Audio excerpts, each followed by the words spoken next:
Welcome back to the Chop Shop. It's Aaron, And I'm Damon. and this is episode 3. 3 in a row, baby. We're on a roll. We're really hitting our stride.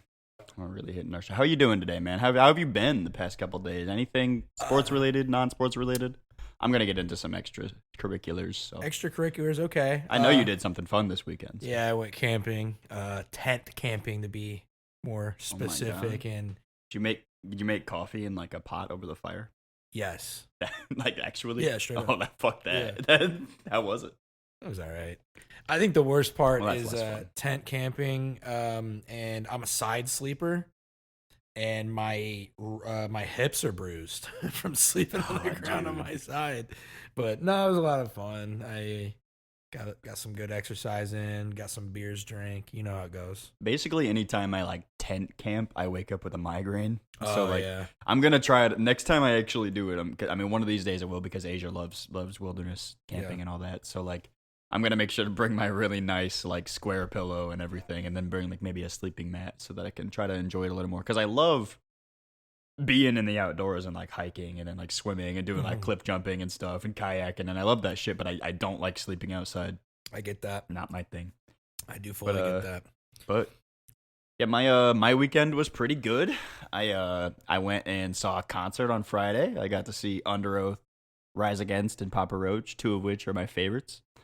Old favorites from high school. And then Under Oath is Aaron's favorite band ever. And Yeah. I'm sure you've seen them 20 times. But I actually haven't because Oh, shit. I got into them when I was literally 7. And then they kind of they called it quits, I think, in 2013. And even before that, they didn't really tour all that much, like the last couple years. So I was too young to really catch them. I did catch them when they came back though, and that's cool. I've seen them 3 or 4 times since then. But. hell yeah. They Rise Against ended up playing all my favorite stuff. Basically nothing past when I stopped listening to them in Endgame. So that was really cool. And then I had a nice relaxing Saturday with Asia, just hanging around the house watching movies and stuff. Got to see Sweet Home Alabama. I'm not a big movie guy, so that's my first time seeing that movie. Yeah. The enjoyable movie. And then Sunday was the worst day of my life. Really hated it. We'll be getting into that, and I'm sure everybody knows why I'm so miserable personally. But more importantly, next weekend, right now I'm sitting here in my Shaquille Leonard jersey, brand new, because me and Asia are gonna go see the Colts Raiders. Hell yeah. Love this. Asia surprised us and bought us some tickets. I'm super excited, and we both hate the Raiders, so I'm going as a full-fledged Colts fan. And just learned today that he's going to be there retiring as a Colt. And I bought his jersey. I'm super stoked. It's perfect. Can't wait. Can't wait to go. I'm really excited. Hell yeah. I since you're going to be getting into your sadness. Yeah, I'll get there. We can let this mellow for a minute. Yeah, I did. I mean, they're sports related. I would say the saddest thing is today, actually, I was little nervous on what mood I would be in to come record this because Cubs are knotted up 1-1 with the Padres after just an abysmal offensive showing today. Well, it was just really good pitching. Game 1 was super awesome.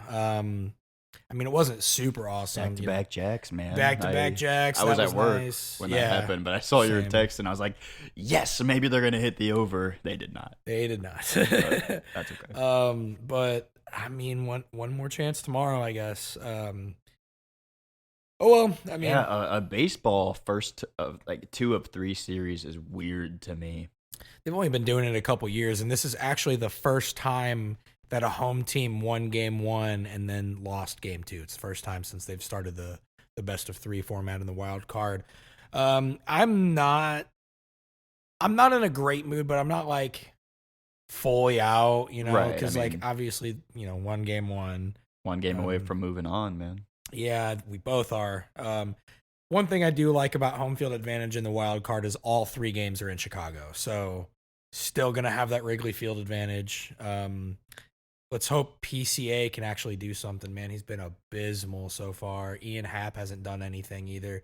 Both guys still solid on defense and always will be, but not getting the bat going really, really hurts. But yeah, tough to do. You brought a number up to me for the these fastball speeds. Oh going into yeah, this game. today they said that the average fastball thrown by the Padres was 101. That's nuts. ridiculous. As somebody who only ever followed baseball like 20 years ago, Yeah. that's crazy to even think about. It's nuts. But Pitching's gotten insane. And that's why like pitching in modern MLB is crazy. Being a 300 batter, that used to mean like you were like an average guy. Like being a 300 batter now is like serious. like elite. Yeah, I wouldn't, maybe not elite, but you're definitely on people's radar. But it is what it is. I don't want to get into it too much because I feel like I'm going to feed into some negativity and give some bad juju and we lose tomorrow. I do gotta say, it is refreshing seeing a sport where like the game wrecker, the leader, the one really winning and losing the games for him is like a defensive player. That's kind of cool. Whereas every other sport, people are worried about like people scoring too much or people not trying on defense. Like baseball is almost getting harder, and that's cool. That's really cool. Yeah. I actually, despite what people probably said, like 3 or 4 years ago, people were talking about MLB kind of dying, and I don't know if I necessarily like. It did seem like it was in a bad spot for a while, but I feel like it's kind of like gotten to a point to where like diehards are just really into baseball, and like they're going like I've been watching. And I'm not even a diehard, but I've been watching every postseason game I can so far, and I'm going to continue to do so. And I feel like that's kind of what baseball is now. It's just like a lot of diehard fans, and it's kind of almost impossible to be like a not casual baseball, but like just like oh yeah, I really enjoy it, but I'm gonna check in here and there. It's like you either kind of right. What are you watching? One game a series? Yeah. Like, I mean, like what's that really gonna tell you? Exactly. It's like you're either casual or you're super into it. Like there's no in between at all. Yeah. But that's enough of that. We're not a baseball podcast, and we'll never claim to be. Hey, man, having a little open about baseball, I don't think there's anything wrong with that. Get that out of the way. Yeah. And, eventually basketball is going to start up, and we're not going to have any football to talk about. So we'll have to discuss. Knows ball. AK, he does know ball. He'll know a lot more basketball. And then through this podcast, I think I'll learn more about basketball. Yeah. I think this is really going to shape me and get me into basketball. I've been getting into it every now and then. I really love playoff basketball now. Big fan. Playoff basketball is awesome. I still need to break through and enjoy regular season basketball. But we're going to go on and talk about a more important topic, which is my Charger misery. Yes. The 3-0 basically does not matter anymore. It's been fun. I will say, while this loss is like obviously disappointing, first of all, if you would have told me beginning of the season that we started 3-1, I'd be cool no matter what. I would have assumed we would have won, beat the Giants. Whatever, it is what it is. That's cope. I don't care. Probably would have guessed the Chiefs, maybe. I would. Yeah, it would have been like, oh, we lost to the Chiefs and then won the next 3. I'll take that shit. Or maybe we lost to the Broncos or something. But like, so that's first of all. Second of all, I perfectly called this out last week when I said that like we should win this game, but here's the direct path to us losing. That's exactly what happened. And then Jackson Dart, it's like we have a good offensive minded coach that has a good game plan to start off with a quarterback who has no film and they score early. Check. Next drive, big defensive play that causes a massive swing. Check. Justin Herbert throws a tip ball to Dexter Lawrence, lands in his mitts. Herbert has to go chase him down and tackles him down at the Chargers 3. Yeah. And then they settle for a field goal. And then from there, it just happened constant. It was a constant uphill battle where we had to be passing, and it just wasn't working because we had Joe Alt go out, and our offensive line was just miserable. Do you remember that stat I said about Jordan Love last week and his pressure rate? I know it was like 56%. It was something gross. Chargers had a 61% pressure rate with a 4-man rush. Abdul Carter had 8 pressures. Kayvon Thibodeau and Brian Burns totaled for 12. Wow. It was a mess. We could not do shit. And most of these sacks came off like instant pressures up the middle and stuff like that too. And it was just awful. And then we also had since Harbaugh became the coach, we've been not a penalty driven team. We had 14 penalties this game. Jeez. It was, and they were like pretty evenly split between like special teams, offense, defense. It was a really sloppy game. This one was bad. Ladd had probably the worst game of his career with like 3 drops, and the second Justin Herbert interception was literally Ladd like running into Tyler Conklin, tripping them both up, and now Justin Herbert suddenly throwing directly to a defender, and it was just such a bad game from him, and it's super disappointing. Did you see any of this one? I was keeping up with it. The one thing about this game, and this isn't me watching film or anything like that. It's just a general vibe I could get what was going on in the game. Every time, because I was like following along on ESPN, every time the Chargers would get the ball back, I was like, all right, I'll check back in a couple minutes and see how this drive's been going. And then I'll check back and they've already punted the ball back. Yeah. I'm like, what the fuck, dude? There were probably 2 good players this game. Yeah. And that was, I will say 3. Quentin Johnston's still cooking. Amarian Hampton had a sick game. And then Tuli Tuipulotu probably had his breakout game. He currently in the league, I had this somewhere. Let me pull it up. He's kind of like low-key been breaking out this year. Yeah. Which is something I've been like talking about recently. Let me see. He is currently 5th in the league in pressures. And he just came off of a 4-sack game against the Giants, which that's Jackson Dart. And he didn't get pressured a whole lot. And every time he did, it was like a sack because he was like hanging on to it too long. But he was getting the pressures the whole time. Yeah. And which leads me to the point of Jackson Dart. He didn't do much. He didn't have to do much. It was like the first drive, and it was a good drive. And he did everything he's supposed to do. But then once he was playing from ahead, he just like, it was a lot of just like designed reads and then like scramble. He had like 10 rushes for a lot of yards, and it was just we just weren't ready for it. And he did everything he had to do.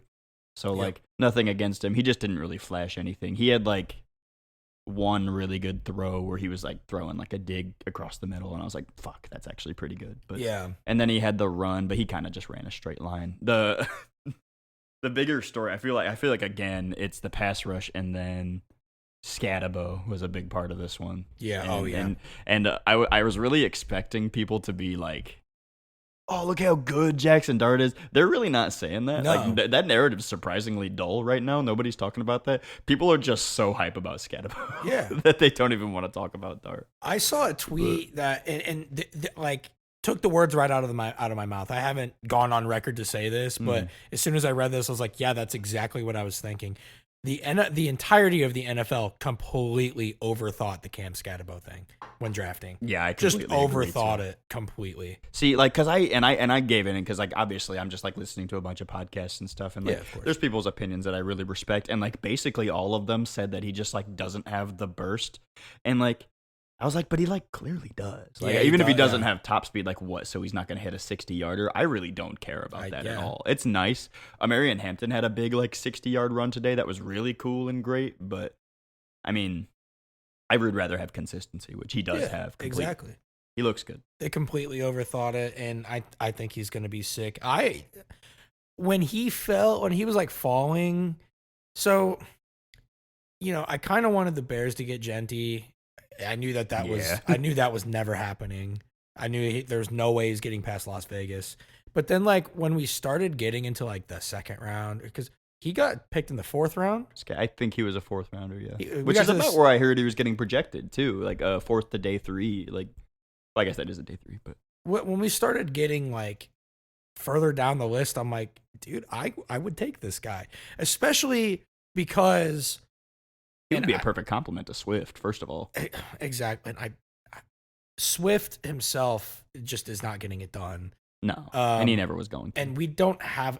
I've kind of started to realize that there must be something pretty not enticing about Roshan Johnson. He sucks. Definitely. Yeah. I mean, I wanted to believe so bad, but they're not playing him. No, he sucks. They're playing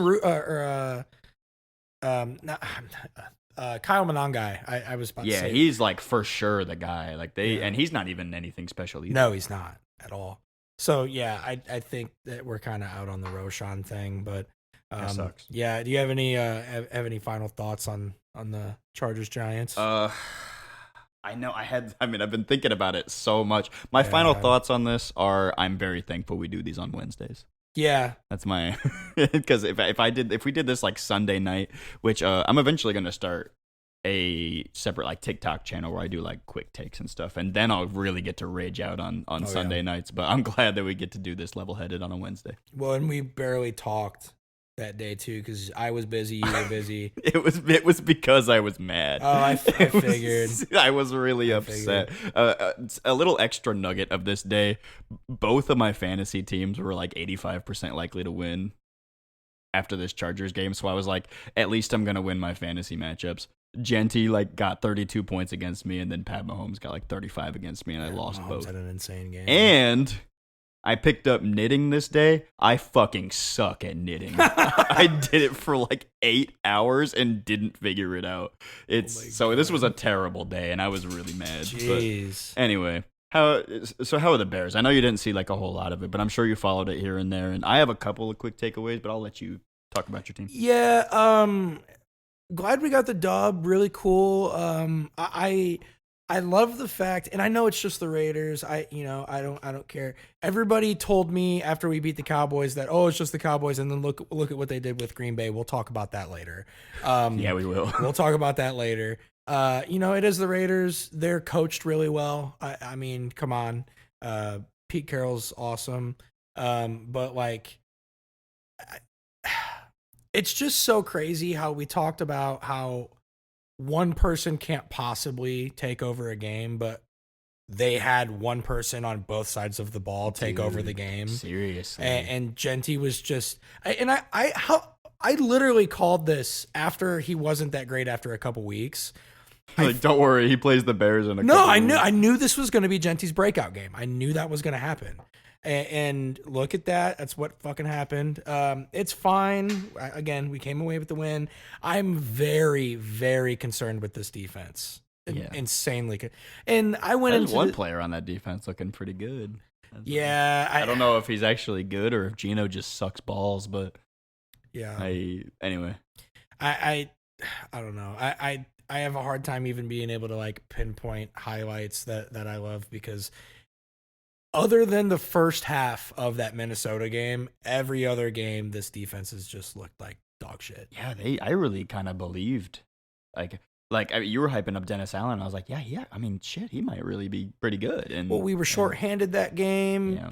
I should have known not to get super excited because it was JJ McCarthy in his first ever game. Right. So whatever. But I don't know, man.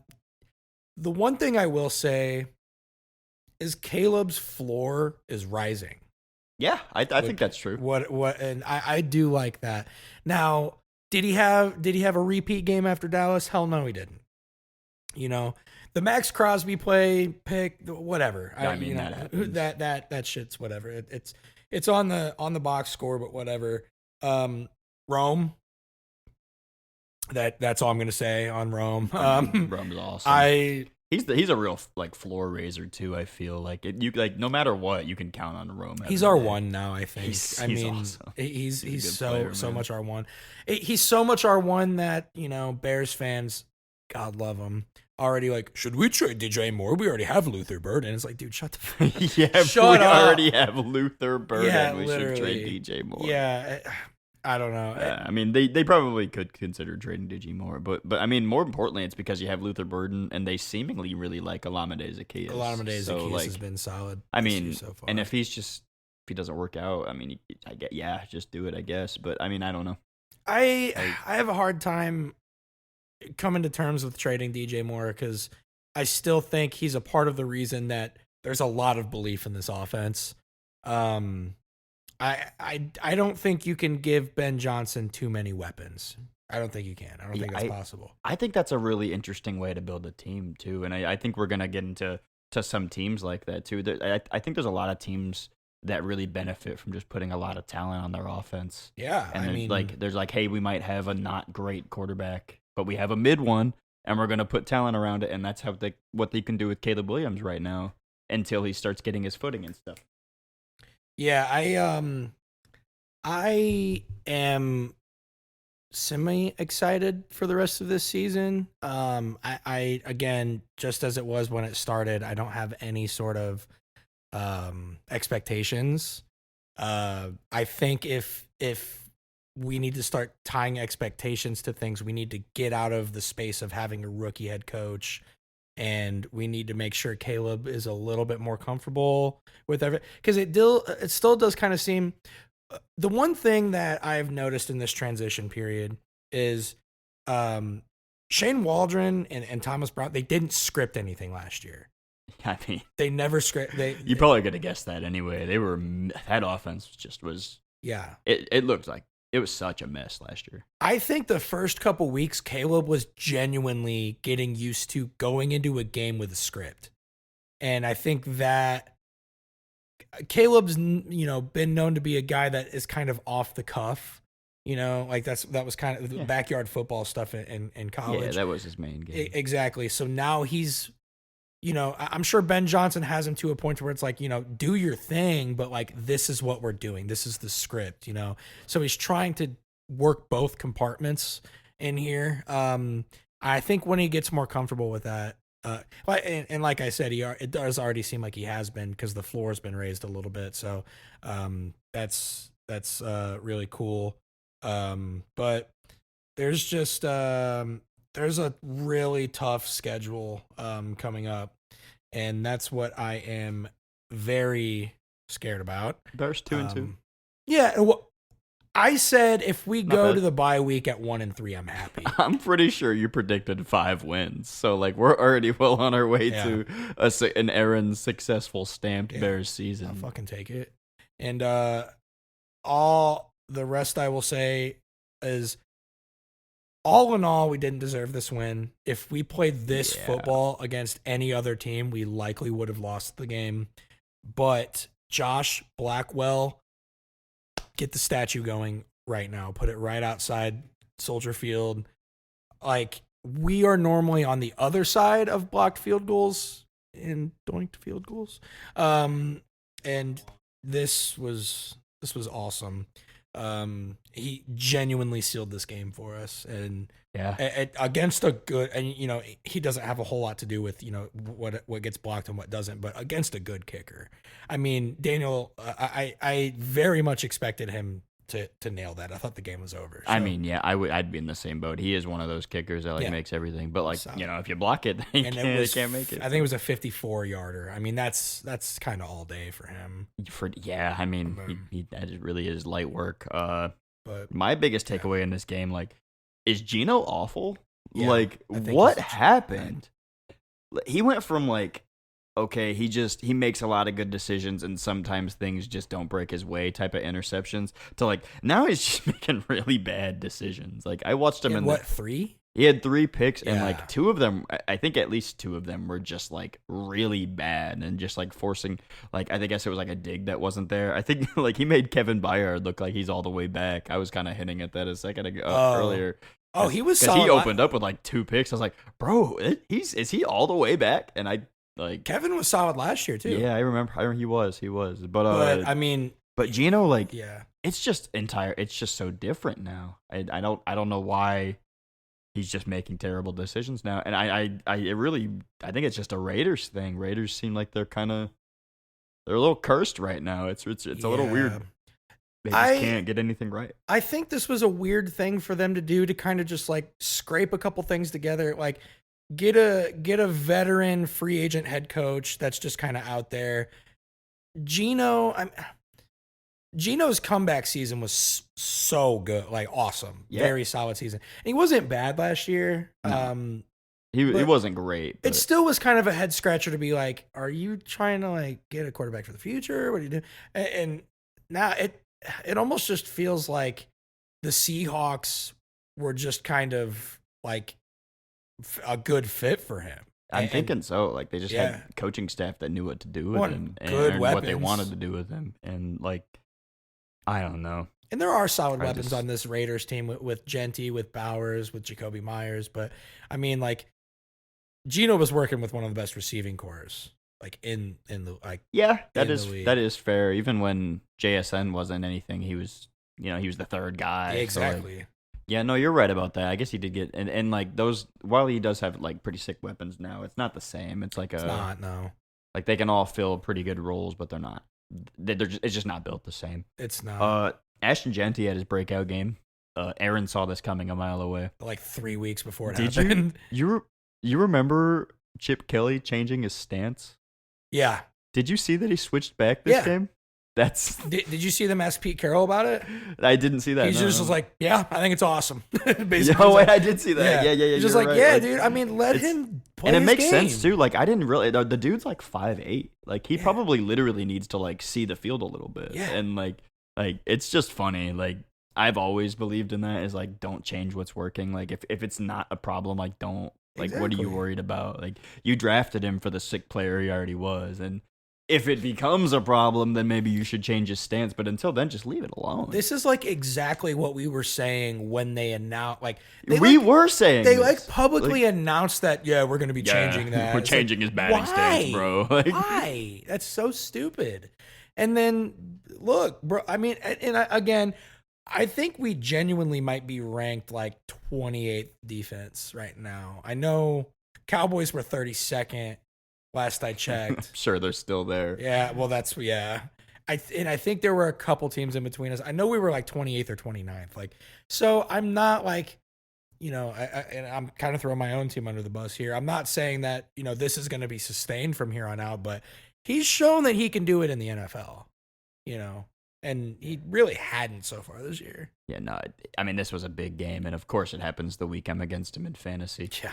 And, with that being said, do you have anything else to say about the Bears? No, this game was kind of bye week, baby. They escaped this one. They got the bye. I saw that Ben Johnson's making them practice this week. I mean, that's good. Yeah, I think so. I saw especially on an early bye. Like, exactly. You may as well. When I saw a lot of people that were like, "Oh, we're banged up," it's like we got a lot of shit to figure out right now. And if you're banged up, the banged up guys don't got to practice. Exactly, and they probably won't. Like. And we're not talking full contact scrimmages. Yeah, he's just getting everybody in the hall, getting them prepared. We need to iron some shit out and get ready for week 6. Yeah, get ready for week 6. Cause funny enough, your team plays Washington this week, and then my team plays Washington week 6. So, dude, I'm so worried. I am. I'm pretty sure Jaden Daniels playing. I'd be worried no matter what, but especially because Chargers as long. Alt's going to be out a couple weeks. And with the way this offensive line is looking, like, we just can't deal with these nasty front fours. And Commanders, like, while they don't have any, like, all-stars, they're all pretty solid. And I'm pretty sure they're going to rip us to pieces up front. So I'm really scared about this game. We could just end up 3-2, and then the 3-0 start hardly matters. And that guard's supposed to be coming back for Washington, too. Is he? Sam Cosme. Yeah, Sam Cosme. I'm less worried about that. I mean, we're not really getting great pressure right now anyway, outside of Tuli Tuipulotu. Yeah. We have a rookie, Jamari Caldwell's been okay. Tier Tart's nice. We're just like, there's just so many plays out there where you just don't. There's nothing. And yeah. Jackson Dart's getting an hour in the pocket and yada yada. But yeah. Anyway, is last thing before we move on to the rest of the league. Alt isn't supposed to be too crazy, right? Like a couple weeks. It's a high ankle sprain, and it's going to be a few weeks. So at 3 least. to 4 weeks, probably high ankle sprain. Like that. Sucks. It does suck. Our offensive line is really bad. It's not a good spot right now. Yeah. I mean, it's decent when you don't have injuries, but we have so many injuries, and we have Mekhi Becton still in concussion protocol. I was just about to ask about him. Yep. I mean, even if he comes back, like, is he really going to be anything if he's the best lineman on our roster? I don't think so. Bro. It's like the way it works is we have Joe Alt and we have Rayshon Slater. And then the guys on the inside can just do what they do, they have lower expectations because we're so elite on the outside. But like now, neither of them are there, and it's Trey Pipkins and I can't even remember the other guy's name, but he's not great. He's the guy that we traded from the Texans. I don't want to go too in depth into this, and it's funny that right. I mean, I'm about to close it. But. I heard that Bradley Bozeman is 44th out of 44 centers in the league. I believe it. Yeah, I mean, he's only there because there's 30. We don't have any.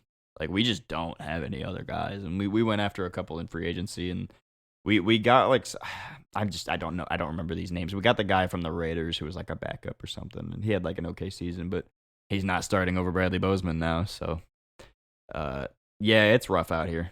It's not looking good. But I think what's up? There was one guy. There's one center that people were talking about that should start, or Andre James. That's the guy from the Raiders. Andre Okay. James. I mean, if he's 44 out of 44, like, yeah, start like, I mean, it can't get worse, right? That's crazy. It could get worse. We could get more penalties, which would Yeah. be disastrous, and that's probably what's happening. And he's probably just the most veteran guy we can have right now, and it's just gonna have to be this bad, unfortunately. And I'm wondering if we get Becton back. This will be literally. I'm done talking about it. Yeah. This. If we can get Becton back, they're considering moving Jamari Salyer to tackle, where he played his best football the last time he was covering for Rashawn Slater. So Got it. that could be nice. If we have him and Trey Pipkins at right, then maybe we can survive. But it's looking really grim. So moving on. We have quite a few games we want to talk about. We're gonna start off with what we considered some of the like best and most impactful games. And I'm going to start with the one that we recorded in the middle of last week. Yeah. Seahawks-Cardinals. We've been able to marinate on this one a little bit. Thankfully, we did not really miss much in the first quarter. This one was a real stinker. The biggest story of this... Kyler Murray pick. Yeah, I mean... Actually, two. Guess whose fault? Yeah, right. But the biggest headline of this story was like Marvin Harrison... We were giving up in the in the boys chat. We were just talking about like, now we're done with him. Like, oh, he's a bust now. Yeah. And like, cause he had another one of those games. I know he had an interception that it just like bounced off of his hands and went into somebody else. Like, it was really rough. And the camera was like panning to him on the sideline, and he was just looking so just stoic and obviously miserable. And then he finally he starts to get a couple of completions, and Kyler's like finally like getting him the ball and making sure that he can build that chemistry, because they were not on the same page whatsoever up until like the third or fourth quarter. Yeah.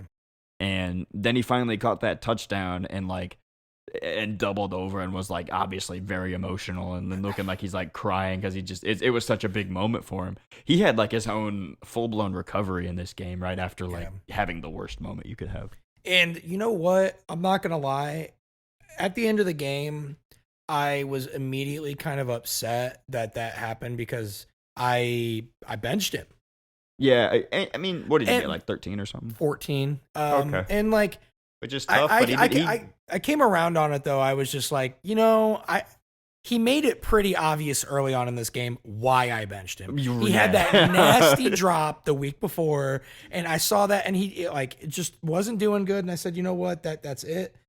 I'm sitting him for a week. I'm gonna let him figure his shit out. And then I knew I was starting him this week because Rome's on a bye.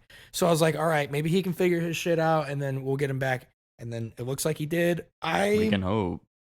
Really hope. What's the matchup this week? It is.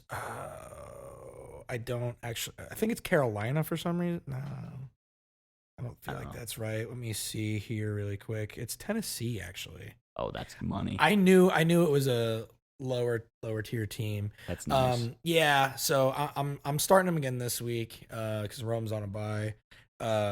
And I think that, I mean, we talked how much about how not great the Texans are, and look at what they did to that team. They embarrassed the Titans. I mean, 26 zip?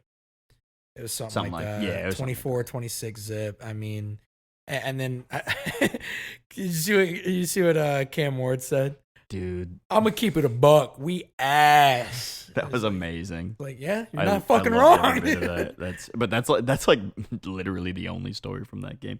But that is the big story, is the Kyler Marv stuff and the Seahawks cards. But like, the Seahawks won this, and now they're 3-1, and there's some other takeaways. And JSN looks legit. Yeah, he's like a guy for sure. Yeah. Sam Darnold not looking as bad as it might have seemed like he was going to. I think it's gonna work out there, especially because they have such a good like looking defense now. Like, yeah, I think they could really do some damage. I think I'm actually really glad to see it, because there was a lot of Sam Darnold shit talk, and I was one of them for sure. I really did not believe in him on the Seahawks. I can't say that I didn't, but I wasn't optimistic. He didn't sign for like no money, but it really wasn't like much. Um, It was a good deal, like exactly. Because considering you're taking such a risk. yeah, and I don't. They're like in such a weird spot to where like I think they just don't want to. They don't want to tank. So, whatever, we'll go out and do this. Let Tyler Lockett go. Traded DK Metcalf.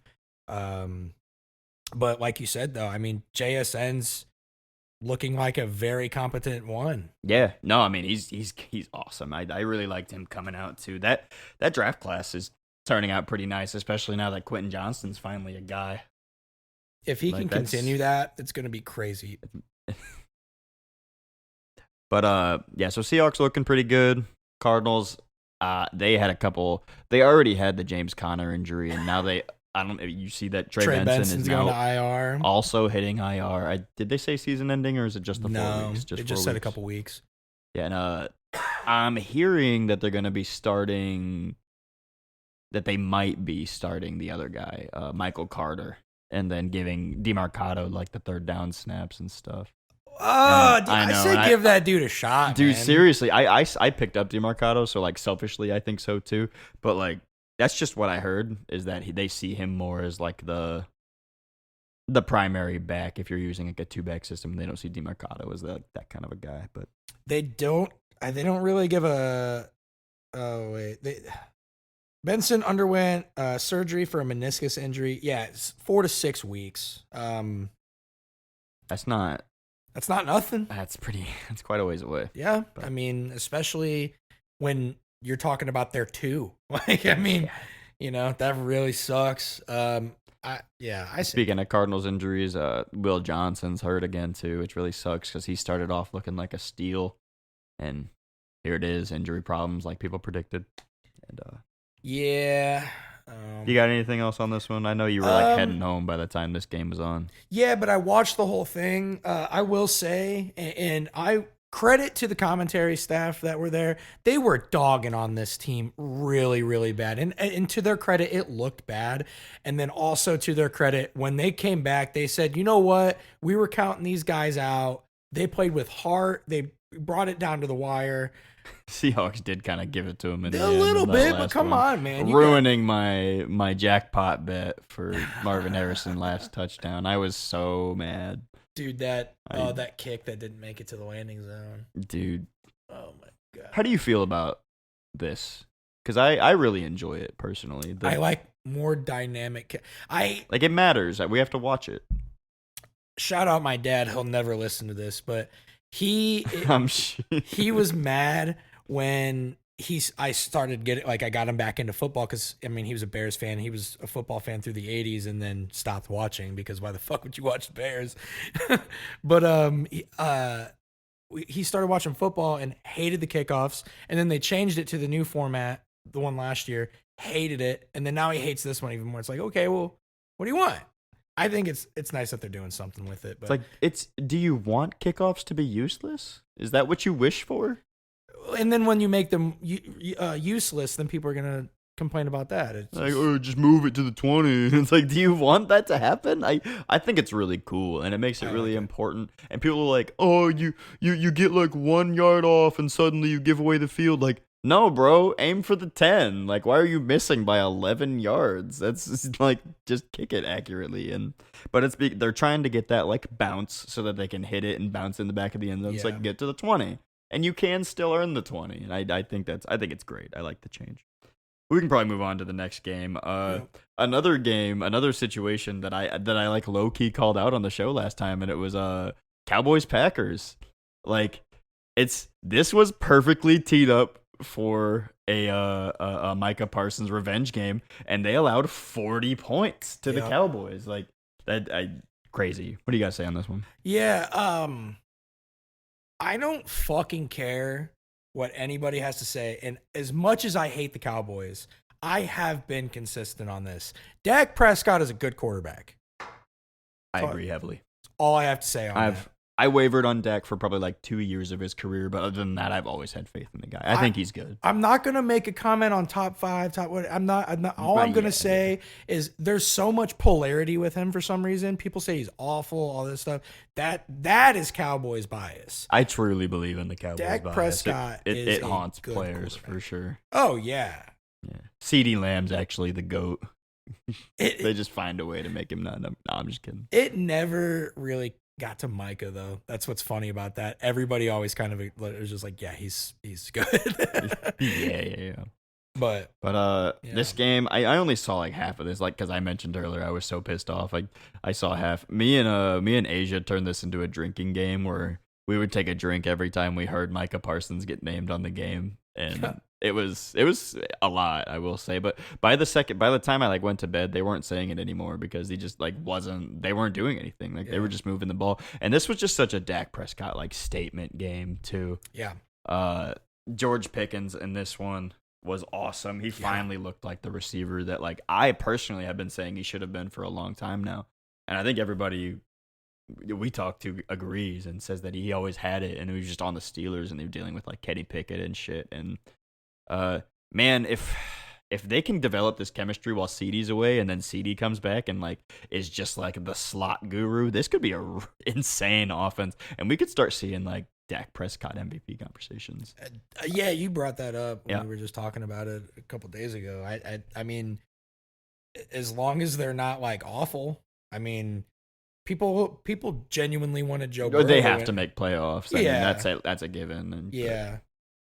You think that's like a automatic? I don't think it should, but I think that it is. Yeah. Like I think it's just will be. Do you think that's kind of what like you personally would say kind of held Joe Burrow back? Because I know a lot of people were talking about Joe Burrow last year. Sorta. My only grievance with that is like Josh Allen and Lamar Jackson just like had as good a season as you could. And like any other year, I'd be banging that drum for sure. They were just so sick because of those two specifically. Like Derrick Henry gets like back to 1900 just because like Lamar's like presence. Like it's something to be said. They were really good. Yeah, and then people would say the exact opposite. It's like that's why they're not MVP. But you have anything else on Cowboys Packers? I didn't see a whole lot. I was too pissy to be on this one. Yeah, it was. I mean, it's funny another big Javonte Williams game. Yeah, I look like an idiot. No, it's okay. You bet on your guy. That's all right. There's nothing wrong with that. And I did immediately admit fault there because that was crazy how fast. I was like, wait, really? Like you just made this trade? Was I wrong though? Looks good. Sucks. It's really just the mental game because now you're forcing Asia to bench Genty this week after putting up 32 because they just have too many weapons. But man, I'm in 10th. I'm not trying to rub too much. No, this is going terrible. But yeah, it's not a good year. We can move to another game that's real close to home. That I'll be heavily invested in moving forward. This Colts Rams game was really cool. I thought Colts fans have a lot to be excited about in a loss. I mean, have you been able to say that? Like, when's the last time you've been excited to watch Colts football? Yeah, like they're always weirdly sometimes competitive because of the division, but like I don't know. I do love Tyler Warren. I mean, he's awesome. Yeah. He does everything for sure. They really like having him there. It was just another game. It was Daniel Jones wasn't exactly like excellent. You know, he could have been better, but I don't think he was like so bad where this is like a come to earth type game. No. It's just the Rams are like one of the best teams in the league right now, and they look really good. And like Puka Nacua is unstoppable. Yeah, I was gonna bring that up. Yeah, he's I don't know, like maybe MVP conversation. Yeah, MVP Puka. I mean, like who else is contesting him right now? He's going absolutely bonkers, and he's doing it in like every last way. He can like run crispy routes. He could catch balls in traffic. He even has like a Jamar Chase like after the catch type ability too. He's insane. He really could be and it's crazy too that like we just had like Cooper Kupp kind of just like blocking the way. Every other game they got to feed Cooper Kupp, and now he's just such a sick one, and Devontae Adams just is such a perfect Complimentary. Compliment to Yeah. him. Yeah. Yeah, I saw one stat where like in fantasy, Rome is wide receiver 3 and he is closer to wide receiver 22 than he is wide receiver 1, which is Puka. Like, Yeah, he's been nuts, just and we'll see as long electric. as Stafford can stay healthy, then this could be a really serious team. For Yeah, and they really, and we talked about it last time, they should have beat the Eagles. This could be a 4-0 Rams team with a couple of pretty impressive wins. yeah. But Can we talk about oh no moment of the week? oh my god, Yeah. do you want to start? I have a lot to say on this one. Okay, it's just crazy that like two of some of the worst ones I've seen in the last 2 years have both come from the Colts. Yeah, I mean, that's disappointing. That's very disappointing, especially when you have like it's Mitchell who like is like a young player that you're really hopeful about, and then also last year was JT, and like that's like your guy. He's not supposed to be doing shit like Right, that. I mean that's like the franchise at that point. Yeah, he Yeah. needs to look a lot better than to have blunders like that. Yeah. Like people got mad at Derrick Henry simply for fumbling. Jonathan Taylor gave one away, but if that's I'm gonna go. This play for a handful of seconds meant so much to me. I believed in AD Mitchell so much, and I still do. Like my light's still on for AD Mitchell. I think he's got a little something. This play was nasty. This whole like I couldn't believe it when I saw it. Like he was completely covered. Obviously, I was like, Daniel Jones, what are you doing? And this dude like catches it with his fucking pocket, Yeah. and then throws the guy off, jukes him out, and then spins another dude out, goes for the goal line. I used to always talk about the Nelson Aguilar touchdown during the Carson Wentz MVP candidacy year. Yeah. This was like my favorite play since then, and it was my fucking guy that did it. And then I just see, and at this point I'm going nuts because I'm like, he just scored the coolest touchdown ever. And then I see him like shoving his teammates away and obviously looking upset. And I'm like, oh no, what did he do? And then I saw that he obviously dropped the ball and fumbled it out. I was so disappointed because that was about to be the highlight I look up like every year. And Still can. I got it's all over the place. I can totally look that up. You're right. And and this really swung the game too. Like this, I mean, after this, they ended up I don't think ever taking the lead back, and this would have been big for them, but and instead they're 3-1, and they could have been the ones making a statement this week. I feel like they still can do that though. Yeah. Like they still look like a quality team. They're fine, and I don't mean to overreact about that because Kinda though. yeah, it's big, but like I really think that is like one thing in football you can probably just immediately learn your lesson. No, you are right about like he won't do that again. That's again. for sure. He probably won't even celebrate anymore. No. He'll like He's gonna be one of the quietly- guys that spins it in the back of the end zone, Like, he's gonna score the touchdown and go politely hand it to a referee and then thank him for his service. He's not doing that again. ever. That's why I don't, like it's big in that game, don't get me wrong. That's huge. And maybe does it show a little bit of, you got to be more in the game, more heads up, but whatever. I don't mean to nitpick about something like that. Like, and also like you called it out, the fact that you like everything before that on that play. Yeah, it was such a breakout moment. It's like, bro, that's an all-star play right there. Yeah. That's a Pro Bowl level play. And if you're getting that from your wide receiver 4, like you can suffer injuries and everything and still be taken really seriously in the AFC as long as he just keeps this up. And I think he can. I think Daniel Jones can do it. And I always believed in Steichen. Like the only reason I stopped believing in Steichen on this team is because the vibes just got so sour over the offseason. But I've always liked him as an option. I liked him on the Chargers, liked him on the Eagles, and I think he can really take him somewhere. Anything else on this game? Nah. I don't. Did I mention the Xavier Howard stat? I know I talked to you about it earlier, but no, you did not bring that up here. he was targeted 10 times this game. Nobody else in the game was targeted for more than 5. Also, just got a headline earlier that he retired. He's done. Puka killed him. So I just called on the last episode, I'm pretty sure, Trevon Diggs the most Xavier Howard motherfucker. I think you did say that, yeah. And wow, I think Xavier Howard might be the most. He's the most. Xavier. No, who was that corner that retired on Eli the Bills? Apple. No, it was Oh man. Now it's not funny anymore, is it? But he's that guy. Yeah, I don't know. It doesn't matter. We could probably move on to a next statement where we can talk about our biggest statements this year.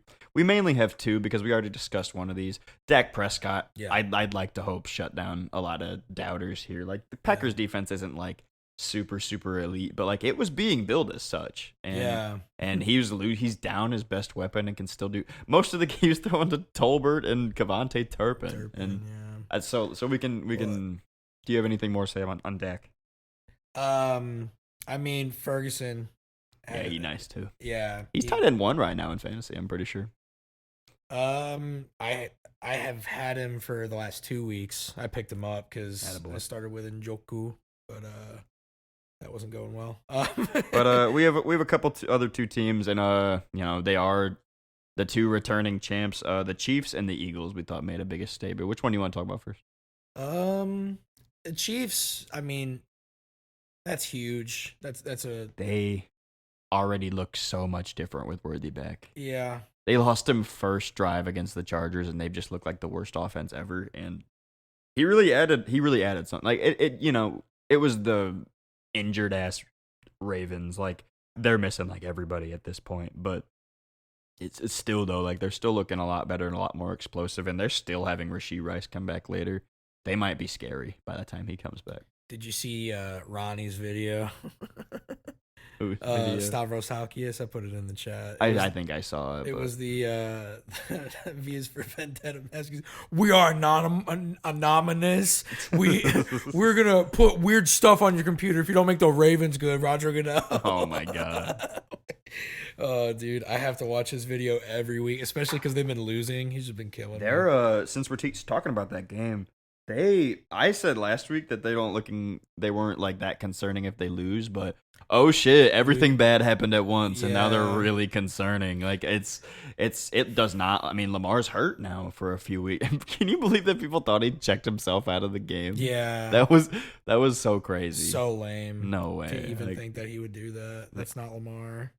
It's like, yeah, I couldn't. Is it confirmed that's going to be a couple weeks? I'm pretty sure. Yeah, I got an update. No, he's still listed as doubtful for Sunday. I mean, that's still is going to be like 2 to 3 weeks. Oh, if he doesn't play, then. But I mean, I'm still getting updates that he's not practicing. Yeah, so. he still hasn't practiced on Wednesday. Yeah. That's usually a pretty bad sign. But yeah, but that and then so it's going to be Cooper Rush and a bad defense, just ass defense. Yeah, and like they're like if they're missing Lamar 2 games, they're probably going to drop 2 games, right? Like they have Houston Rams, then bye week. That's going to be really tough. But if they start 1-5, I don't know that's going to be a lot to crawl back from. They'd have to damn near go undefeated, still with a like horribly injured defense. Yeah, it's nice that they get a bye semi decent into the season. It's a pretty favorable schedule after that too. Okay. It's bye week, then Chicago, Miami, Minnesota, Cleveland, Jets, Cincinnati, Pittsburgh, Cincy again, New England, Green Bay, then Pittsburgh. Dude, they could totally clean. Like they'd have to really get their defensive shit together, but that's super doable. I don't want to play them. Oh, in week 8, you don't want to play the Ravens? Let's see how it works out. But this could be similar to that Josh Allen year where they were talking about like firing their coach. People are calling for them firing John Harbaugh, and I don't know. Maybe that's the right call. I saw that at like 1-1. People were saying that just the way the games were handled. I'm like, are you fucking? They're tired of blowing leads, and it's just you definitely need to hit the panic button a little bit. It just really kind of depends on. Bad. Yeah, it depends on Lamar's status. I will say them a little bit healthier. There are not many other teams in the league that I would say probably, could possibly do that. They're one I would say it for, like semi-decently healthy, MVP level Lamar. I mean, he probably isn't getting back to that this year, I'd bet. With a hammy injury, I mean, it's Yeah. It's really tough. And I just broke the news to you this week that I had, not that it was like settled, but I was really honing in on a trade for Lamar Jackson to try to turn my season around. And what do you know? It's just a bad one. But Yeah, that's okay. We'll see. Moving on to the next one. The Eagles made a statement, and that statement was, "We can win even when we suck." And they completed, I think, 0 passes the second half. Yeah. Second half of this game against Jalen the went Bucks. like 0 for 8, I think. And it was really ugly, but they got it done. And the Bucks, like, they scored more points than they looked good. There were a couple broken plays that caused this, like a 77-yard Mecca touchdown. Yeah. But Eagles were really stuffing them pretty good, and that's just it. Even when the offense looks like a disaster because they're like just trying. I think this game they were like trying to force the ball to AJ Brown, and it just kind of wasn't happening. And doing kind of what we told them to do last week. Sorry, we're not the head coach. Don't listen to us. 5 views and one of them. My buddy Nick Sirianni took me a little too serious. Sorry, bro. But yeah, I mean, we did say just get it to AJ Brown, and they just, I mean, yeah, it didn't quite work, but it did work. They won. They're good to go, and they do look kind of messy. Yeah, I don't think they're running through the league the way people are saying. They are like the top team right now. I mean, it's I hard wouldn't put anyone over them. It's hard to really hold that back from them right now. I'm not saying that. I'm not 100% sold that they are immediately going right back to the Super Bowl, because this is almost exactly kind of how they looked when they fully collapsed. Oh yeah, I mean that was one of the ugliest collapses probably of all time. They started like 10-0, didn't they, or something like that? I think it was at least 8-0, but yeah, I think it might have been 10.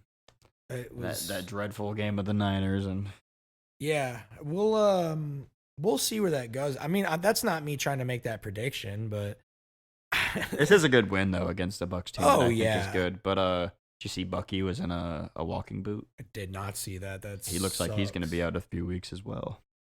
But or at least maybe a couple. I think they said he's hopeful to play this week. Sometimes they do that precautionary too. That's true. I mean, yeah, maybe they just wanted to give it a little bit extra support. But I'm seeing tending to a pair of injuries due to a foot and shoulder injury for Bucky. That's not great. Nope. But he's listed as questionable here on Sleeper. I don't know if that matters or whatever. I probably internalize that too much whenever I see it. I just like, Jalen Warren owners have some PTSD. Yeah. Getting that waking up to that notification. Like 8. I felt so bad. I told Asia to play Jalen in their work league and got a fat 0, still won the matchup. Damn. Yeah, they're having a good season over there. There you go. So that's biggest statements. We can move on to what we thought were our biggest disappointments this week. I just throw it in. I already talked about it a lot. Chargers obviously was the biggest just meltdown disappointment this week by far. We talked about this one a lot too. The Raiders, they're all their failures. I mean, it's kind of predictable. I mean, they made some moves that we thought could be good, but like the whole thing was that they were getting Ashton Genty and Geno, and Geno was just kind of supposed to make them good, and it didn't. So I mean, maybe Genty will, but that defense is still poor. There's no marriage there yet at all. They should have won this game. They fucking gave it away. And then so after that, all we have is there was a team that was really explosive the first week of the year. The New York Jets, and they've done nothing but completely collapse. People were saying Fields might have found his perfect location with his perfect head coach, and he got you again. He had a sick run. I mean, he had a great game. Yeah, that's for sure. Not this week. No, week one. Oh no, I mean, yeah. So what happened this week? You saw more of this than I did. He had a really good run. I mean, very vintage Justin Fields running touchdown. I think it was like it was like 40 or 60 yards, something like that. It was nice play. Lot of just one thing I will say about Justin Fields that I've seen a lot more, but now it's almost become kind of a weakness for him, is he goes through his progressions and he checks it down a lot more than he used to, but now he just like does it all the time. It's like and that's fine. He doesn't have the guts that he did at Ohio State, and that's what. It's easier when you got those boys to throw Oh, to, and, man. well, and whenever he wants to rip one off to somebody, he throws it to Garrett Wilson, and it works. I'm sure it does. He's Oh, awesome. You're repping Gare Bear himself. Yeah, free Garrett Wilson, man. I really wanted him and Justin Fields to work out, and I literally would have been like a low key It's like Jets fan. And he just signed the contract, man. He's gonna be there a while. Yeah, So well, luckily with the 2, I mean, they gave Justin a decent amount of money, but they gave him a 2-year deal. Which I'm pretty sure they can essentially just move off of after this year. So like that's fine. And you'll live the situation. It just sucks that you're put in that situation. And he you can't even blame him either because he really what was their other option this offseason? Yeah. Like the only other quarterback worth pursuing at all was Darnold, who isn't going back to you, and Aaron Rodgers, who you just cut ties with, and it's Russell Wilson. I mean, he's terrible. I mean. It's just, but at the time, they're just going to take a little bit. We'll see what they can do in the future, but I think we're kind of out on them for the rest of the year. They don't got any juice. No, there's nothing there. They needed that block field goal or whatever to be the block field goal touchdown last week to bring them their first win. They needed that so bad. Yeah, I mean, it's so funny too because immediately when this game opened up, they were just ripping. I think their average yards gained on a rush on their first drive was 9, and that's all they did on the first drive was just rush the ball 7-8 straight times.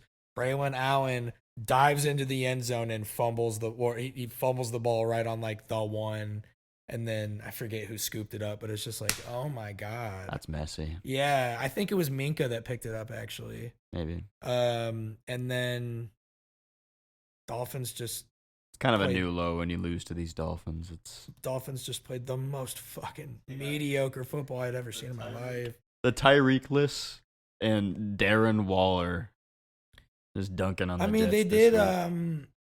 Tyreek was having a decent game before that point, so he kind of helped. Was he playing pretty good at that point? Yeah, he kind of helped them rip into this game a little bit, but Darren Waller, I mean, come on. 3 targets, 2 of them are touchdowns. Right, just great in the red zone. What?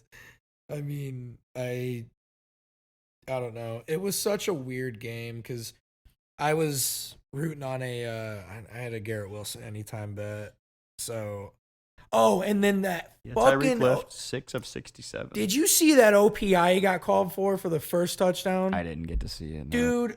Oh my goodness. When we take a break here in a little bit, you are going to see this call. It was, oh my goodness. It's literally, he just goes back, taps him on the right pad, and then jumps back, grabs the ball. Dude, it's so Oh, bad. wait, no, I did see this one. Yeah, it's because of the extended arm or whatever, but it's dude, I don't know. Sometimes you see the extended arm, and it's just the fact that they have their whole arm out. It's not that they're putting pressure on. Yeah. It's not. His shoulder didn't even push back or anything. I genuinely think he's just eyeing the ball and he's trying to figure out how far away he is from him. You know what I mean? Which is something you do. It's like textbook.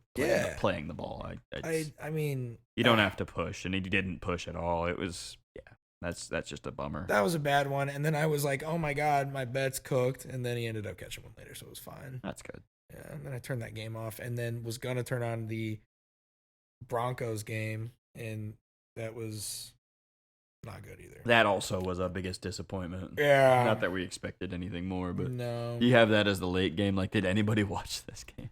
Did anybody watch either game Monday? Was I the only one watching these games? Well, I didn't turn it on.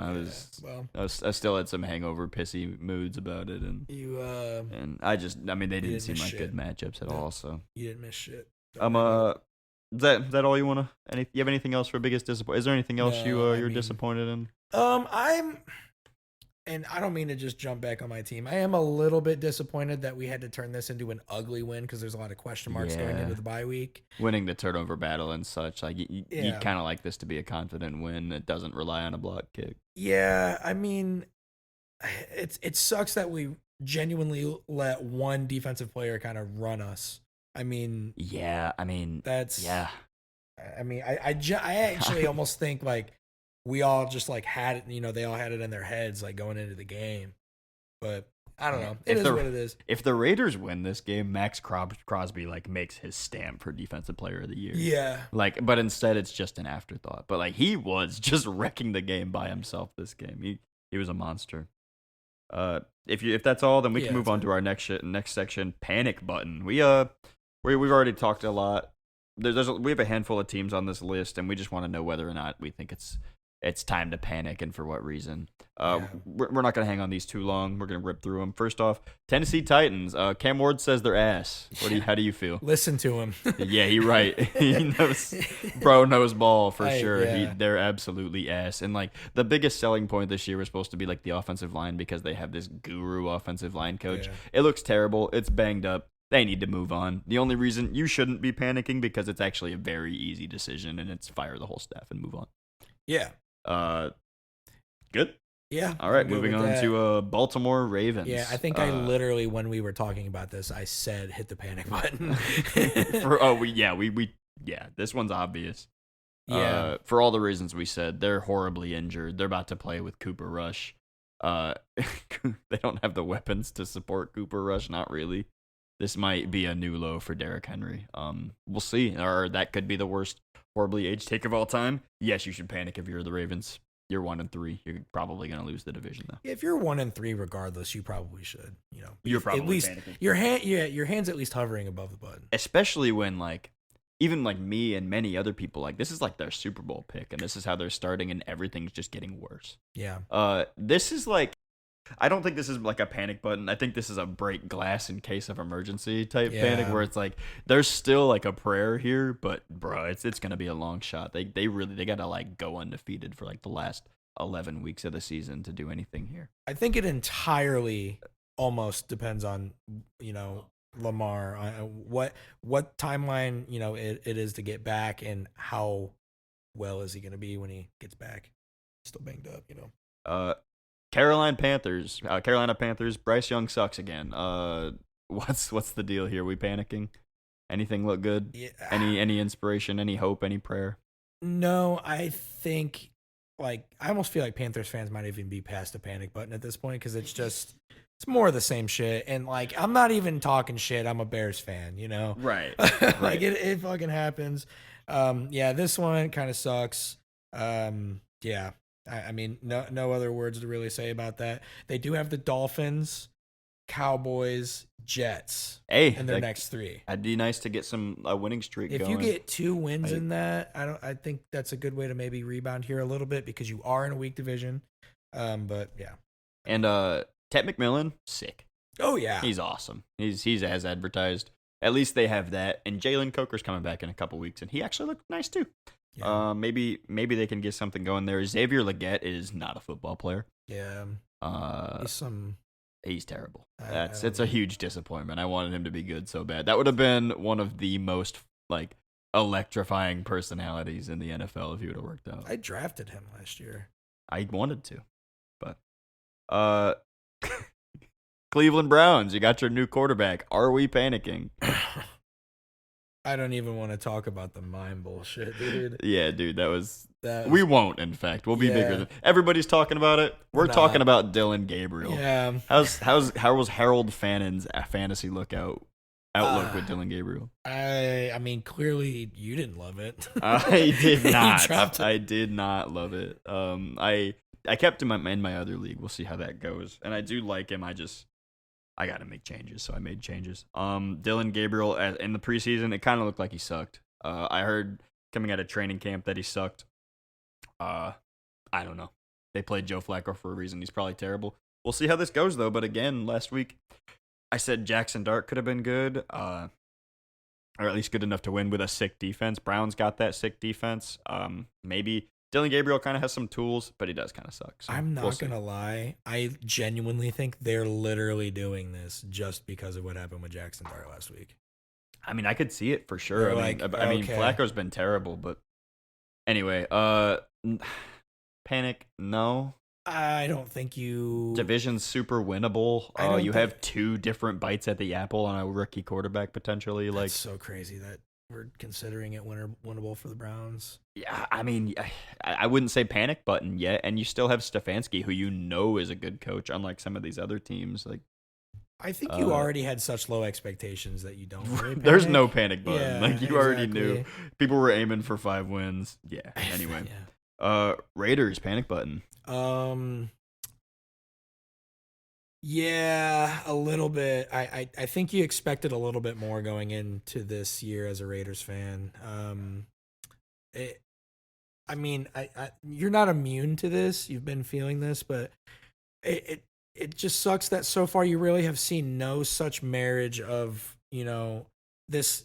You kind of had like your hand in every pot a little bit. You had Jacoby Myers, Brock Bowers, you had the coach, you drafted the running back.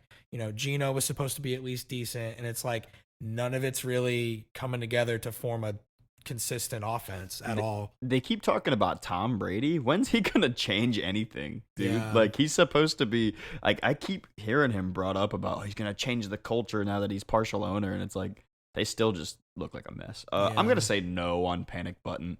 Ashton Genty just had his breakout. He could be nasty and completely carry the offense, and we almost just saw a complete defensive carry from Max Crosby. That's very fair, yeah. Gino, he looks awful. I can't defend him, but I did like him in the past, and I'm sure he still has it in him. So we'll see on that, too. I'm going to say no on panic. And that's kind of fair, too. As a rebuttal on that, I can be enticed into that because once you if Genty does open up the run game more, so it kind of does free things up for Gino a little bit. Hopefully. Yeah, I mean, that's ideally you get him on the move and play action, get your weapons open, hit to Brock Bowers. Tight ends are often a lot more deadly in running and heavily run offenses, and you're trying to get Brock Bowers going. Last one, Jets. Yeah. I'm yeah. Based on situation, I'm gonna say no. I think this was just supposed to be a bridge year, and that's all there is to it. And first year of the new head coach, you got to at least wait a couple years, but they do look dead. Like they got nothing. They got the ghost of Breece Hall and some guys earning a check. And for this season, I'm gonna say yes, just because it's like I think they did expect more than that. For some reason, yeah. I mean, especially after that week 1 game, they're like, "Oh well, we lost, but it looked really sick. Yeah. Let's see if we can get this going." And it they did. just haven't. Well, it's just like we saw Justin Fields actually taking care of the football last year, showing decent. Maybe focusing on that a little too much. Some of his upside was kind of limited, I think, on the Steelers, but I think the Jets wanted to kind of just let him do his thing, and it's just not. I didn't love what I saw in this game against a not great Dolphins. Pretty bad, actually. And yeah, I mean, when are the Dolphins going to just start trading pieces, man?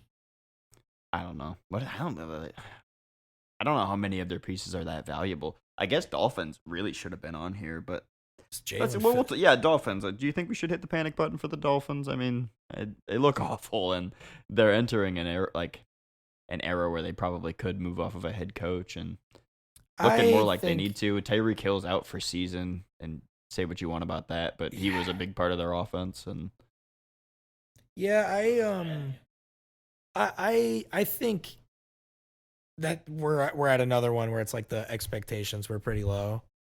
I don't know that they were this low. I mean, they looked fine in this game, but I mean, we just got done talking about how bad the Jets are. So I mean, week 1 was the Colts game. Yes, they looked awful. That was a preseason team that came out that week 1. Like they've been looking a little bit more confident each week, 100%. But like that game was just dreadful. And that's kind of why I don't think, like, if you didn't freak out then, you're not freaking out right now. You just won a game, and it's not, the Jets aren't the worst team in the world. I don't think they're, like fighting with D1 schools and stuff like that. But like, yeah, I don't know. Do you have a favorite moment? I got a couple if you want me to open up. Funny enough, Darren Waller. Dude, that's a pretty good moment. And honestly, that cool. One and the Marvin Harrison redemption was a lot of just good. Like the beauty of football. Sick. I can't believe Darren Waller he released a song this year, man. He was retired. One of my favorite moments. Did you see the fake tush push the Eagles did? Yeah. Yeah, that that warms my heart every time. Like, you think it's unstoppable now. Now they gotta, every time they do this, they do it a couple times a year, and they'll bring out like a fake other play instead of the tush push. It just makes it that much more devastating and that much Yeah. more unbeatable when they do stuff like this. And yeah, that was nasty. Yeah. And then the last thing is, I said I wouldn't talk about him. I found a New Orleans Saints stat that I really enjoyed. Spencer Rattler this year has 11 scrambles. 10 of them have been deemed successful, and 9 of them got first downs. Yeah. He's like a genuinely good scrambler. He's only below Josh Allen and Baker Mayfield in like EPA added per scrambles. Nice. I kind of did hear early on that he was killing at that, but I didn't realize it was like that. Well, I mean, the team still sucks. But it's just a nice little beacon. Maybe he can be like the Davis Mills, where he's like kind of capable until they lead into their future and stuff. But especially because we all talked about him coming into the league, like that's just nothing, Like, right. I mean, I didn't think nobody really believed in him. I didn't even think he would be at this level. And they drafted a guy to like, you would assume start over him. They used a 2nd-round pick on him, but. Anyway, I think we're going to take a break. We're going to talk about who we think our games of the week are going to be this week. And then we'll probably come back and do our fantasy draft as well. So, yep. And we're back to talk about what we believe is going to be games of the week this week. You're going into week 5. Wow. So first one we have here is we think Broncos at Eagles is going to be pretty good. Yeah. Defense versus defense. Can Jalen Hurts make it work against these Broncos? I haven't loved what I've seen from the Broncos so far this year, but I still think this is going to be a good matchup. Eagles have been kind of like playing to their opponent. I mean, kind of how they've done in the past in terms of just like they've always been kind of close games. They're going to slip up eventually, right? Yeah. I think this is a team that could very much, that could kind of expose some of their weaknesses. I mean, PS2 is just an absolute monster. So if anybody's locking down AJ Brown for real, exactly. It's him. Like, yeah. I think overall, I think for my pick here, just to say it early on, Eagles, but I still think it's going to be a close game. I'm curious to see. And I'm not even trying to make a statement of, like a lot of people's been saying, I need to see Jalen Hurts throw the ball. I'm curious to see how we go about this game. Do we try to just keep it on the ground the whole time? Himself, and Saquon, but we'll see. I think this is a really good matchup to take advantage of what the Eagles have going offensively because because Quinyon Mitchell is gonna be like he's been locking down like crazy. I think he allowed like 2 catches this past week for like 9 yards or something like that, and like they only really have like one weapon for Denver. I think I said that backwards earlier, but like Eagles defense for Denver's offense.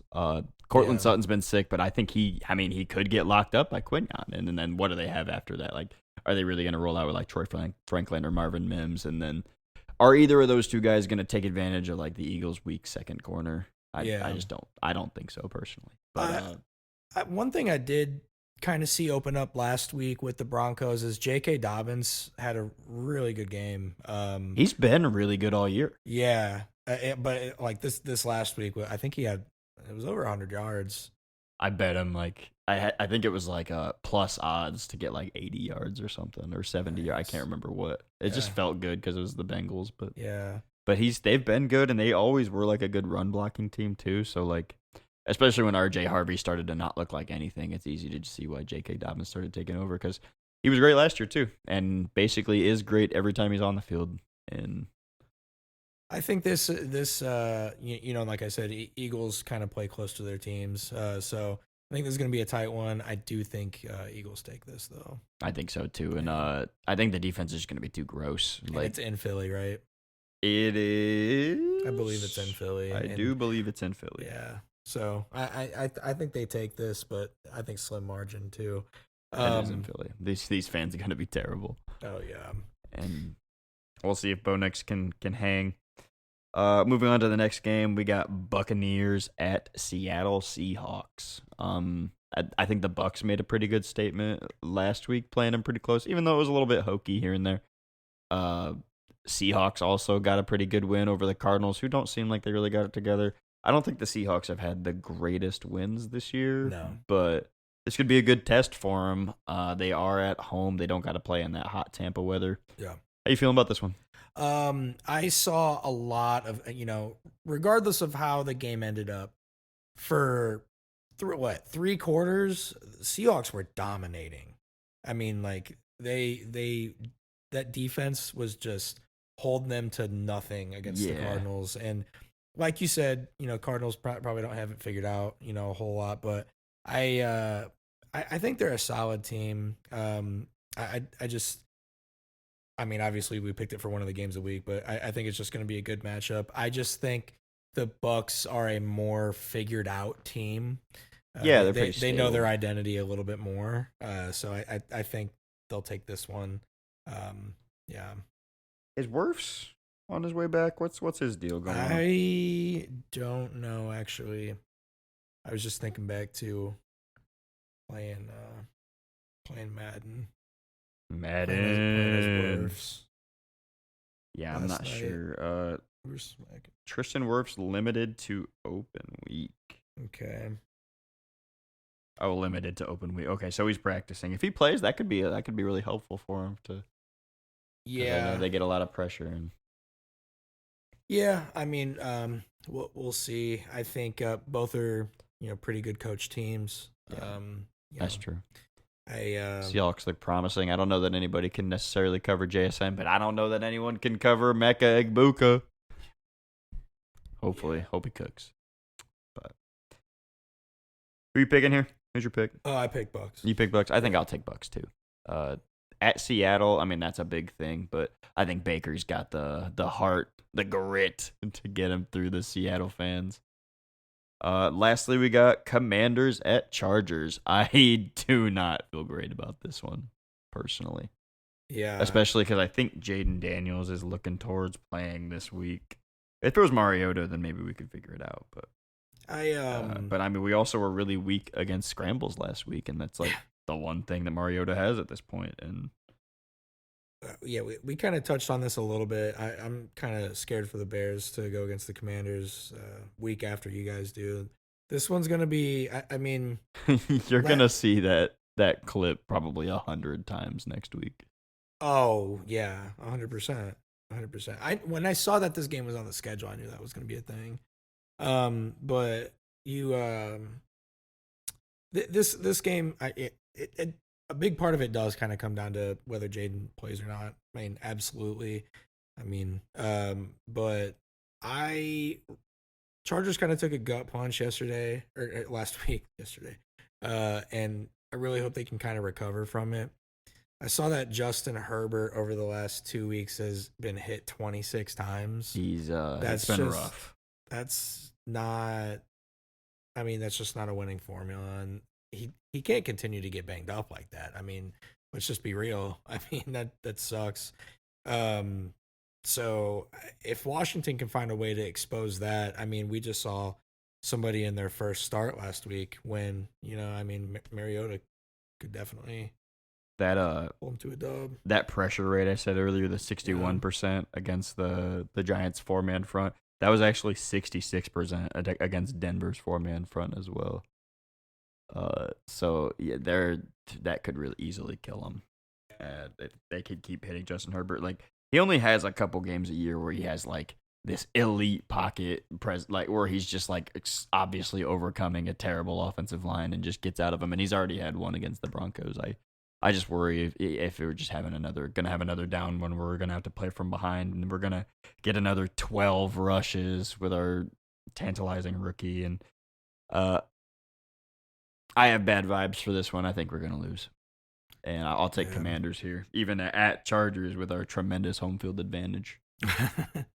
Yeah, you were talking before this. You called it neutral site. It is. I from what I saw, with the receiving core last week, I have a hard time personally expecting that that's gonna repeat itself. Yeah, and they don't have much secondary in Washington either. Yeah, So so you're gonna hate me. I will take Chargers. you will take I will Chargers. take That's Chargers. fine. I'm not worried about that. I'm not super confident that I mean getting hit 26 times. I mean we're talking an average of 13 times a game. That I mean that's not it's not good. And it's not winning football. And Herbert hasn't been the most injury prone person in the world, but he hasn't been the most injury free person either. He just takes a lot of hits. This stuff happens. Yeah, and he just like I mean I remember didn't he like tweaked his thumb on the ground once. He always tweaks something. Yeah, it's frustrating. He's always got lingering injuries like that. I'm holding my breath, hoping nothing like that happens. But you got to protect your quarterback, and it's really, really unfortunate situation with that right now. But you want to take Chargers? I will take Chargers. Okay. Still, So we agreed on the first two, correct? We both took Eagles over Broncos, and then Bucks over Seahawks. And then I pick Washington, and you pick the Chargers. Let's go. Do you want to do a rapid fire pick of all these games real quick, just for funsies? Yeah, why not? Okay. Niners, Rams. At Rams. Give me. Definitely give me the Rams. No Brock Purdy, and I think Pearsall and Jawan Jennings are also out. Yeah, Rams have give me the Rams. Have definitely solidified themselves as like one of the for sure teams so far this year. I think Puka could have. I mean, I don't he's know. Sick. Yeah, who's covering I don't know him? if I'm banking on him doing it again. He's had an amazing year so far. I don't know if he can sustain it all year. It's just going to be crazy. Rams. Vikings, Browns, real quick.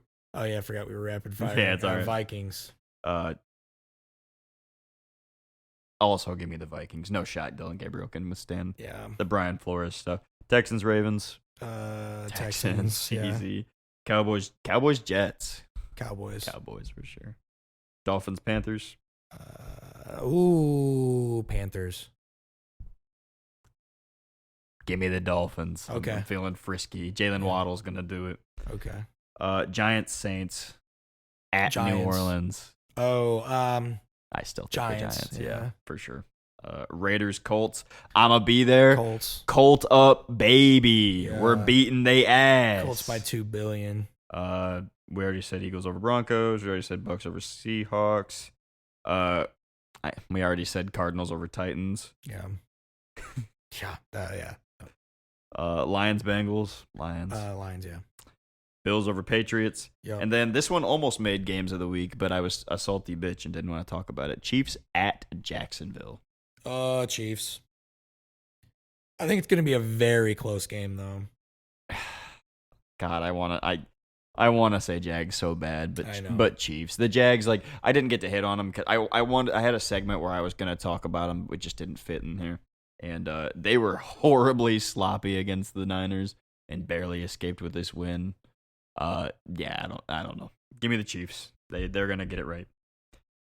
Now we can move on to the fantasy draft. We had our week 1 and week 4, and it was a really close one. It was super close. I already told Aaron these. Breaking news: the New York Yankees have beaten the Boston Red Sox. Let's fucking go. Hit.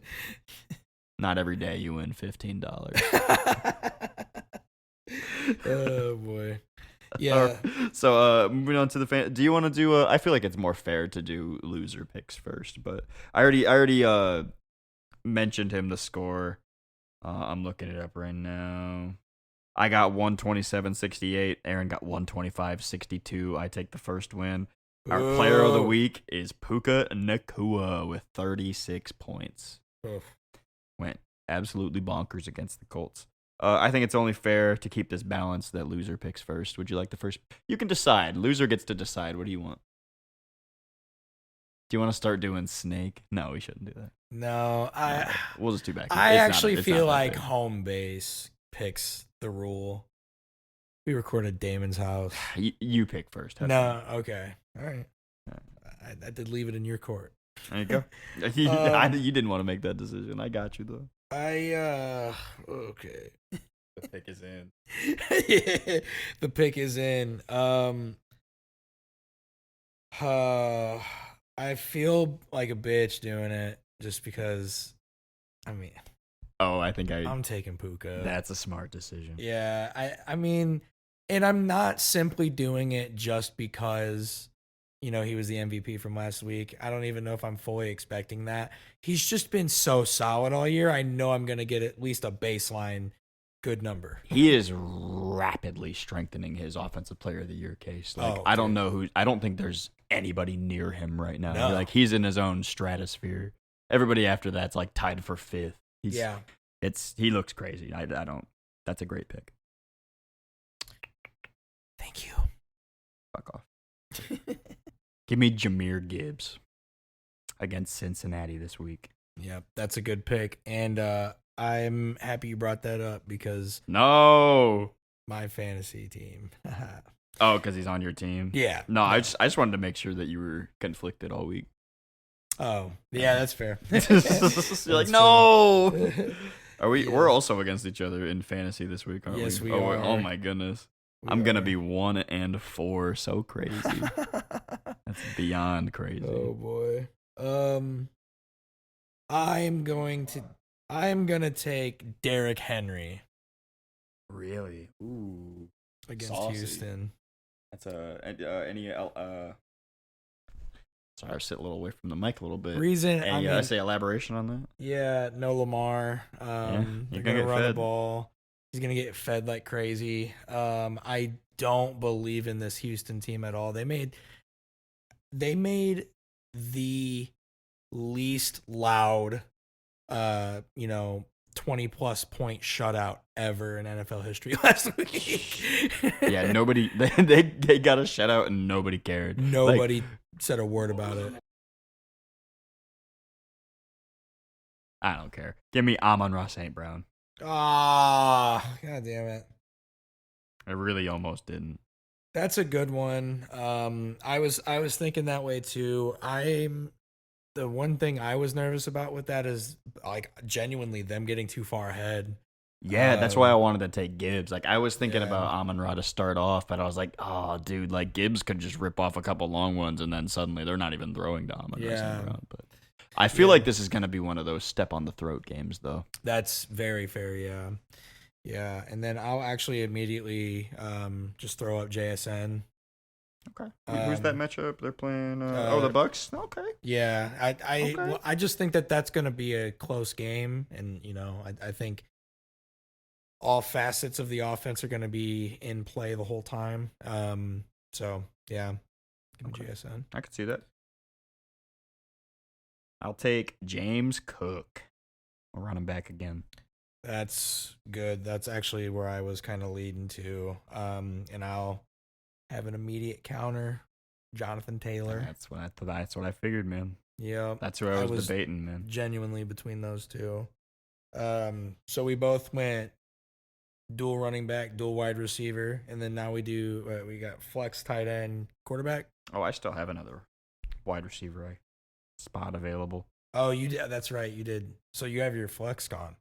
No, I only got 2 bags. I got I'm stupid. Yeah. I just went. Kinda, bro. Yeah. Duh, I forgot I started. I think you started last week. I think that's why I threw me off. Because I had a home field advantage. Yeah. I want to get cute and play a matchup here. I really, really, really was thinking about the Jared Goff. I just think I'm leaning way into the Lions scoring a gazillion points. Yeah. I can't do that. I'm gonna take Josh Allen. That's fucking solid. Not the best quarterback. Great pick. That's Thanks. solid. What can I say? Give me. Oh boy, this is tough because there's. It's really like, do you want to play the matchup game or do you just want to? Or do you want get to the stud? guy? Yeah, exactly. It's I'm gonna because go, you have to pick like the best lineup. You're not picking like season long who's gonna be the best. It's like you like who will be the best players this week. Yeah, I'm gonna actually kind of find the best balance I can here and go with Pat Mahomes. Against the Jags, I like it. Yeah, I think that can really work in your favor. Yeah, I think this is going to be a tight game the whole way. And prime time. I mean, Pat Mahomes in prime time. Come on, you know. I know you know. He's all, yeah, hey, Sorry, whoa, buddy. oh, Sorry, bro. buddy. And this is full PPR. Oh, do I? Oh man.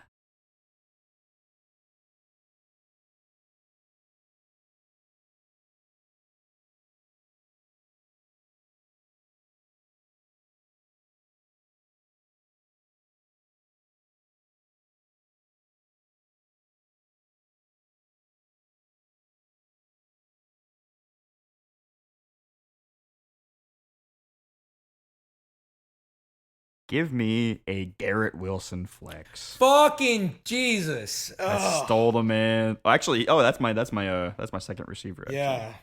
I stole the man's player, man. It's right on Yeah, his shirt. you knew it was coming too. I knew how pissed you were gonna be. I was like, this kind of is the best matchup. No, it's like, great. I just don't want to That put my hands in Justin Fields. Like, I don't want to put my fate in Justin Fields' hands. But This it's defense against is Dallas. Yeah, and their defense is so terrible. I mean, if anything, he'll get garbage time, and he's been wildly successful every game anyway. So, give me Garrett Wilson. Oh yeah, I mean, oh boy, I had it all figured out. I thought I'm going with my flex. He was ready, man. Yeah, a little bit. Do we have any updates on Nico Collins? Limited. All I know is appearances he's Wednesday. questionable. Give me George Pickens. Good pick. Good pick. He went crazy last week. I know all about that. Give me Dalton Kincaid. Do a little stacky stack with old Josh Allen. There you go. Oh, I have James Cook too. I'm really leaning in on two teams right now. This is bad. A little bit. Give me Travis Kelce. Travis Kelce. On prime time, this is the one. Double stacky stack. Double steamy Well, stack. you did your tight end. Oh, hey, we did. Quarterback stack. When it kind of gave me the idea, and Yeah, you know what? he hasn't been like terrible. You know, I mean, we all know it's coming to a close, but he's got some shit left in the tank. Yeah, especially on prime time. He got a little. He's gonna show. I just feel like even if you're washed, you can do what he was always best at, which is like finding space in the zone. Exactly, and that's it, right? I got a flex still. Oh, duh! Keep forgetting. First. This guy, he didn't know shit. Darren Waller. Yeah, I'm gonna flex Darren Waller. That's gonna be the most poorly aged line in this whole episode. I bet when he gets 3 red zone touchdowns. Oh man, that's. Give me my boy Quentin Johnston. That's good. Things you would have never heard me say a year or two ago.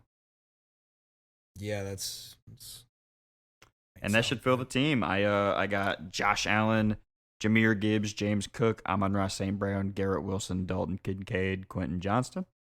Aaron has Pat Mahomes, Derrick Henry, Jonathan Taylor, Puka Nacua, goddamn, JSN, Travis Kelce, and George Pickens.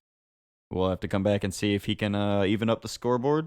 Any other last thoughts you want to close on? I have one thing, but you go first. I never believed this before. I think special teams is genuinely a third of the game now. I think we've finally gotten this to a good spot where I really You've said think that for it's years. so important now to be good on special teams. I think we're finally there. That's a great take. Thank you. That's a fantastic take. I've been against this for so long, saying that it's probably like 20% of the game or so, but I think it's truly different now. And yeah, the reason you changed your mind is because you watched Devin Hester highlights this past week. Yeah, no, I was like, oh, I get it. I get it now. Free Garrett Wilson. He literally signed a contract, man. Free Garrett Wilson. Free Garrett Wilson. Pay him the bucks. Pay him his severance, and then he can go play for the Chargers. Free Garrett Wilson. Well, if that's it, then I guess we'll have to tune in next week. We'll see how this week goes. Hoping for the best. Go Chargers. I might be ill prepared this coming up week because I will be going to a game, but I will have a lot to say about the Colts and Raiders next week. I'm probably gonna have an entire lengthy conversation about Daniel Jones, which should be really fun to listen to. I'm sure. Either way. I was gonna say it'll be great. I'm excited, and I really want to talk about Geno. And if I get to see Ashton Genty go crazy too, man, this would just be. I'm excited. I guess we're closer to like the 50 than we are like at an end zone. Which when I was at the Chargers Bengals game, I was at an end zone shot, and that was awesome. But I guess I get to try something else. So yeah, it's gonna be fun. I'm excited. I still have yet to go to an NFL game. One day, man. Yeah, wild of me, but yeah, it's been fun, man. It's been real. Yep, see you next week.